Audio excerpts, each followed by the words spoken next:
गुप्त मेहनत कर ईश्वरीय नॉलेज को दिल से मनन और हजम कर शक्तिशाली और सदैव हर्षित रहने की ऑलमाइटी अथॉरिटी गॉडफादर की हम आत्माओं के लिए आज की मुरली से शिक्षाएं। कलयुगी अरमान माया की सबसे बड़ी चाल है, जिसमें उसने विश्व की सर्व आत्माओं को उलझा कर रखा है। इसी विधि से माया सर्व आत्माओं को परमात्मा से बेमुख करती है। परमात्मा के फरमान विनाशी अरमान से स्वयं को मुक्त करने के लिए मिलते हैं, बशर्ते हम फरमान की पालना दिल से करें। पालना करने से ही हम अरमानों को खत्म भी कर सकेंगे और माया प्रूफ भी बन सकेंगे। हम आत्माओं को माया के वार से बचाने के लिए शुभ चिंतक और कल्याणकारी परमात्मा अमृत वेले से लेकर रात सोने तक की दिनचर्या किस विधि से बितानी है स्पष्ट कर बताते हैं। विधि सिर्फ सुनने और महिमा करने के लिए नहीं है, बल्कि प्रैक्टिकल कर्मा में लाने के लिए मिल रही है, तो करने पर विशेष अटेंशन दिला रहे हैं परमात्मा।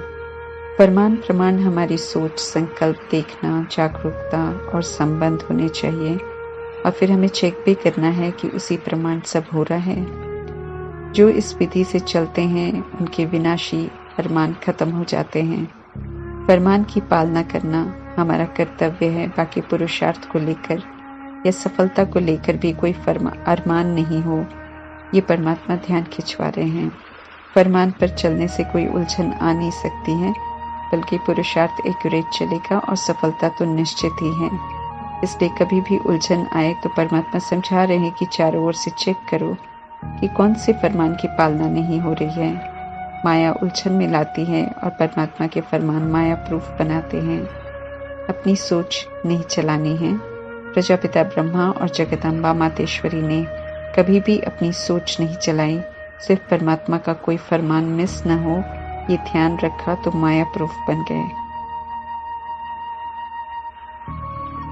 पर चिंतन के उल्टे रास्ते से अबाउट टर्न करवाकर परमात्मा ने हम आत्माओं को स्व चिंतन की तरफ लगाकर स्व परिवर्तन करने का कार्य दिया है। जब खुद को हम देखते हैं तो अपनी कमी कमजोरियां स्पष्ट दिखाई देती हैं। बड़ी कमी कमजोरियों का चिंतन कर हटाने के पुरुषार्थ के साथ साथ परमात्मा हम आत्माओं को कहते हैं कि अपनी सूक्ष्म कमजोरियां जो अंदर छिपी हुई हैं, उन कमजोरियों का चिंतन कर मिटाने का कार्य करो। इस स्व चिंतन से सहज ही स्व परिवर्तन हो जाएगा। बेसमझ से समझदार बनाने वाले परमात्मा मुख्य पहले और अंतिम पाठ के रियलाइजेशन और उसी विधि से चलने को कहते हैं। समझा रहे हैं कि सदा याद रखो कि हम अविनाशी आत्मा हैं और वापस घर शांति धाम अर्थात पहले फ्लोर पर अर्थात उच्चतम धाम में जाना है। समय खुद को तैयार होने के लिए मिल रहा है, ये विशेष गंभीरता से हमें ध्यान में रखना है। सत्य परमात्मा हम आत्माओं को सत्य से परिचित करवा रहे हैं, सत्य को अमल में लाने के लिए। और सत्य यही है कि हम आत्माएं हैं। सत्य यही है कि हम परमात्मा की संतान हैं। सत्य यही है कि हम परमधाम के रहने वाले हैं। सत्य यही है कि हम इस धरा पर एक्टर्स हैं। ड्रामा में कई शरीर लेकर पाठ बजाया है। अब ड्रामा पूरा हुआ। इस समय जो गलत हिसाब किताब बनाए हैं उन्हें चुकता करना है, फिर से सतगुणी बनना है, फिर से दैवी गुणों को धारण करना है, क्योंकि नई दुनिया दैवी गुणों वाली दिव्य आत्माओं की दुनिया है। जहां जाना है वैसा बनना है। ज्ञान स्पष्ट है, इसलिए परमात्मा का फरमान है कि ज्ञान रूपी आत्मा के भोजन को अंदर समाओ, उसका मनन करो, उसे हजम करो तो शक्ति मिलेगी। मेहनत है इसमें, लेकिन ये गुप्त मेहनत करनी जरूर है, तो सदैव हर्षित रहेंगे। मनन से स्मृति भी सदा बनी रहेगी कि हम परमात्मा से पढ़ रहे हैं और हम उनके समक्ष हैं। सदैव देही अभिमानी परमात्मा हम आत्माओं को भी ओम शांति की स्मृति दिलाकर देह अभिमान को छोड़ने और देही अभिमानी बनने की श्रीमत देते हैं। सूक्ष्म रूप वाले संपूर्ण ब्रह्मा विष्णु शंकर भी नहीं कह सकते कि देही अभिमानी बनो, क्योंकि उनका भी आकारी शरीर है। परमात्मा का न अपने लिए स्थूल शरीर है न सूक्ष्म शरीर है, इसलिए निराकार परमात्मा ही कह सकते हैं कि देह सहित देह के संबंध को बुद्धि से भूल मुझ एक निराकार परमात्मा को याद करो। अभी ही याद करना है, फिर सतयुग त्रेता युग में अभी की याद और पढ़ाई की प्रारब्ध मिलती है। वहाँ न चित्र न विचित्र को याद करते हैं, न भक्ति करते हैं। आधा कल्प भक्ति की, अब विचित्र को याद करना है और पवित्र बनना है। परमात्मा की महिमा उनके संगम युग में किए हुए कर्तव्यों के प्रमाण होती है। यादव आत्माएं ऊपर दुनिया स्थापन करने की सोचते हैं, परंतु परमात्मा समझाते हैं कि ऐसी कोई दुनिया स्थापन कर नहीं सकता। ऊपर आत्माओं की सृष्टि है जिसे मूल वतन निराकारी दुनिया, निर्वाण धाम, शांति धाम, इनकॉर्पोरियल वर्ल्ड कहते हैं। परमात्मा वहाँ ही रहते हैं।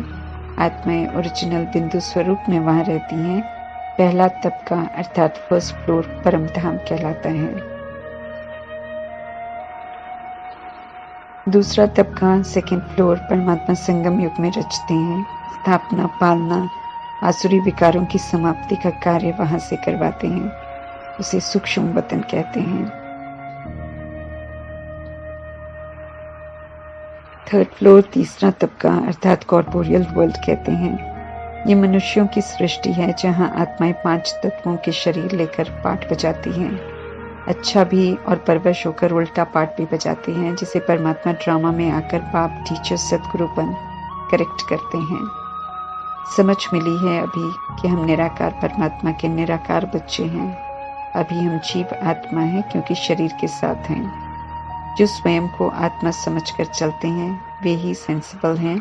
आत्मा अविनाशी है, देह विनाशी है। तो जो अविनाशी है उसका रूहानी नशा होना चाहिए। देह अभिमान का नशा उतर जाना चाहिए। सुप्रीम रूह जो हम रूहों को सुना रहे हैं उसे ध्यान से सुनकर उस पर विचार करना है। बुद्धि से हर बात यथार्थ समझनी है। हम सब आत्माएं भाई भाई हैं। यही है आत्माओं का असली संबंध। सिस्टर ब्रदर अभी संगम युग में है जब शरीर में होते हैं और परमात्मा के बनते हैं। आत्मा कभी विनाश नहीं होती, लेकिन आत्मा पतित तमो प्रधान बनती है, फिर सतो प्रधान पवित्र बनती है। पाप कर्म की सजा शरीर द्वारा अनुभव करती है और जब पुण्य कर्मों का प्रारब्ध लेती है तब भी शरीर द्वारा ही अनुभव करती है। अविनाशी परमात्मा, अविनाशी आत्मा, अविनाशी ड्रामा है। आत्माएं खेल बिगाड़ती हैं, परमात्मा सुधारते हैं। 4 युगों में आत्मा का पाठ चलता है और फिर से रिपीट होता है। पूरे 84 जन्म लेने वाली आत्माएं सर्वगुण संपन्न, 16 कला संपूर्ण, मर्यादा पुरुषोत्तम, अहिंसा परमोधर्म, संपूर्ण निर्विकारी बनते हैं। सिर्फ वे ही सतयुग में आते हैं। आत्मा जब शरीर में होती है तो शरीर के प्रमाण जरूरत अनुभव करती है, लेकिन शरीर से अलग होकर उसे खाने पीने की जरूरत नहीं पड़ती है। इसलिए मूल वतन में खाने पीने का कुछ नहीं रहता है। आत्मा बिना शरीर के अभोक्ता है। ये रूहानी नशा होना चाहिए कि हम सतयुगी देवात्मा हैं, फिर से परमात्मा से रूहानी पढ़ाई पढ़ रहे हैं। दैवी दुनिया में जाने के लिए रूहानी नशा और स्मृति रखने से समर्थी आ जाती है। पुरुषार्थ भी तीव्र हो जाता है। मनुष्य सृष्टि का आदि मध्य अंत जानने वाले परमात्मा सभी को राजयोग सिखा रहे हैं। परमात्मा कहते हैं कि ब्रह्मा, विष्णु, शंकर के पाठ को भी समझना है, क्योंकि उनके समान ही हम आत्माओं को भी ज्ञान को समझ ब्रह्मा बन अपने लिए सतयुग की स्थापना करनी है। विष्णु बन दैवी गुणों की धारण कर पालना के संस्कार भरने हैं और शंकर बन विकारों पर जीत प्राप्त कर देही अभिमानी स्थिति बनानी है। एक ब्रह्मा द्वारा परमात्मा हम सर्व आत्माओं को पुरुषार्थ करने की विधि सिखाते हैं। इसलिए ब्रह्मा, विष्णु, शंकर के पाठ को समझना बहुत जरूरी है। यादगार में मुख से गंगा निकलती दिखाते हैं। वास्तव में निराकार परमात्मा ब्रह्मा मुख द्वारा ज्ञान सुनाते हैं। सर्जन परमात्मा इस समय पतित रोगी बन गई आत्माओं को पावन निरोगी आत्मा बना रहे हैं। अभी की श्रीमत प्रमाण किए हुए श्रेष्ठ कर्मों को फूटने से बचाएंगे। अभी के श्रेष्ठ कर्मों के संस्कार के कारण सतयुग त्रेता युग में कर्म अकर्म रहते हैं। कोई कर्मों की भोगना नहीं होती, क्योंकि न देह अभिमान न विकार होते हैं। इसलिए कोई भी एक दूसरे को दुख नहीं देता है। सतो प्रधान से सतो, सतो से रजो, रजो से तमो पहले आत्मा बनती है, फिर तत्व बनते हैं, फिर सारी सृष्टि बनती है। अब हम आत्माओं को परमात्मा का फरमान है सतो प्रधान बनने का। इसलिए हमें चेक करते रहना है कि तमो से रजो, रजो से सतो, सतो से सतो प्रधान की रेस में कहाँ तक पहुंचे हैं। परमात्मा कहते हैं कि सतो में पहुंचेंगे तो कर्मेंद्रियों की चंचलता समाप्त हो जाएगी। परमात्मा समझाते हैं कि सेंसिबल बन सतो प्रधान बनो तो प्रकृति को भी सतो प्रधान बनाने की जिम्मेवारी को पूरी कर सकेंगे और सजाओं से बच जाएंगे। जो स्वयं को और परमात्मा को भूल बिगाड़ते हैं, लेकिन फिर रियलाइज कर श्रीमत पर चलकर सुधारते हैं, वे ही सजाओं से स्वयं को बचाते हैं। ओम शांति।